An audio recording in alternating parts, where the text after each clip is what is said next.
In this tutorial, I'll show you how to install the GKS Write extension from Mozilla add-ons in Firefox. First, open Firefox and navigate to the Mozilla add-ons website. Use the search feature to look for the extension called GKS Write.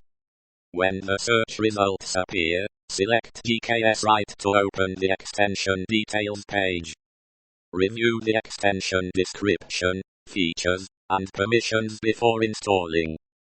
Click the Add to Firefox button to begin the installation process. Firefox will display a permissions dialog. Carefully review the requested permissions. If you agree with the permissions, click Add to continue. The GKS Write extension is now installed and ready to use in Firefox. Thank you for watching. If this tutorial helped you, please like, share, and subscribe for more Firefox and productivity tutorials.